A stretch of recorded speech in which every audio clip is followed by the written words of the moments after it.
Trump'ın son dövrlərdə atdığı addımlar NATO'nu xeyli zəiflədi.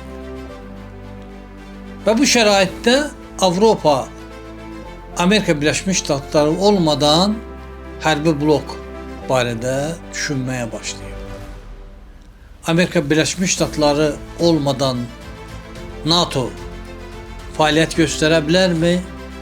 Yaxud NATO qala-qala yeni hərbi blok yaratmaq mümkündür. Bu addım atmaqdan NATO baş katibi Avropa liderlərini çəkindirməyə çalışır. Bu açıq şəkildə deyib ki, Amerika Birləşmiş Ştatları olmadan Avropa öz təhlükəsizliyini təmin edə bilməz. Məlumdur ki, son dövrlərə qədər Avropa ölkələri hərbi xərclərə ümumdaxili məhsulun hardasa 1% həndəvərində vəsait ayırdılar. Və Trump bu davranışa etiraz elədi, tələb elədi ki, ən azı 2% olsun. Və son dövrlərdə də 5% tələbini ortaya qoydu. Ancaq 5% səviyyəsi 2035-ci ilə nəzərdə tutulur.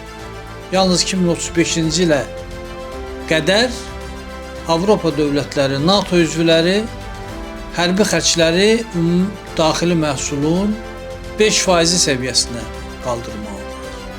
Bu da qaldıracaqlarmı, qaldırmayacaqlarmı? Təbii ki, bu gələcəyin işidir.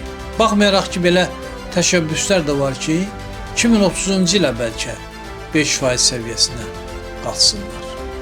Ancaq NATO'nun baş katibi açıq şəkildə deyib ki, əgər Amerika Birləşmiş Ştatları olmadan təhlükəsizlik barədə düşünürsünüzsə və hərbi blok yaratmaq istəyirsinizsə, onda hərbi xərcləri ümumdaxili məhsulun 10% səviyyəsinə qaldırmalısınız. Nə vaxtda bunu eləyə bilərlər? Əgər 5% səviyyəsinə 2035-ci ilə qədər qaldırmaq, çatmaq istəyirlərsə.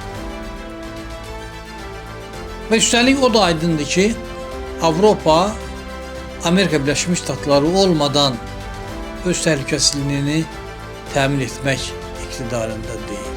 Bugün Avropanın ən böyük ordusu Ukrayna ordusudur. Ondan sonra Polşa ordusu gəlir.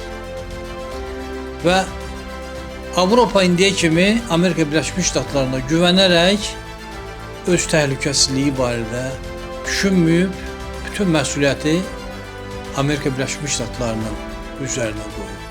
Və indi Trump'ın davranışlarını qəbul eləmək istəmirlər. Sənin bizə münasibətin bizi qane eləmir deyirlər. Ancaq düşünmürlər ki, bu münasibəti Avropa dövlətləri özləri yaradıblar. Və xüsusilə də bu NATO müqaviləsinin 5-ci maddəsinə güvənməklə böyük yanlışlığa yol verirlər. Yeri gəlmişkən, Ukraynanın da NATO'ya can atmasının kökündə bu 5-ci maddə dayanır. Və heç kim bunu diqqətlə oxumuyor. Orada nə yazıldığını böyük əksəriyyət bilmir.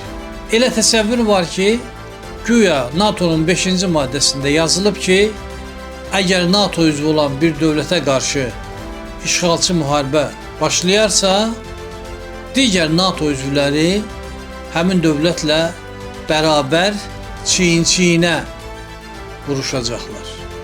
Ancaq orada yazılmır. Orada yazılıb ki, hərbi əməliyyatlar da daxil olmaqla yardım göstərir. Yəni tamamilə mümkündür ki, NATO üzvünün hansınasa hücum olsun və NATO üzvü olan dövlətlərdən biri Almaniyanın Ukrayna müharibəsi başlayarkən göstərdiyi davranışı təkrarlasın və kaskalar göndərsin. 5.000, 10.000 kaska göndərsin misal üçün. Yaxud başqa bir şey göndərsin. Yaxud bir qədər silah göndərsin. Bu 5-ci maddə tamamilə uyğundur. Yəni NATO üzvlərinin hamısı işğala məruz qalan dövlətlə birlikdə vuruşmaq öhdəliyi götürmürlər. Və bu da təbiidir ki, NATO'nun gücünü zəiflədir, NATO'nun cəlbediciliyini azaldır.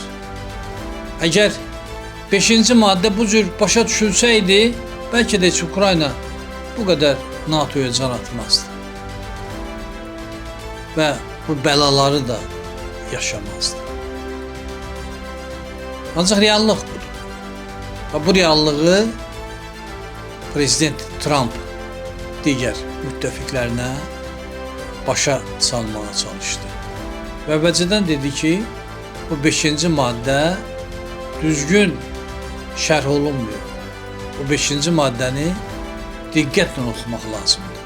Əvvəlcə onu dedi, sonra da praktikada başa saldı ki, mənim sizi qorumaq fikrim yoxdur. Hə, yardım eləyərəm, müəyyən kömək göstərərəm. O da nə dərəcədə sizə dəstək olar, onu müəyyənləşdirmək çox çətindir.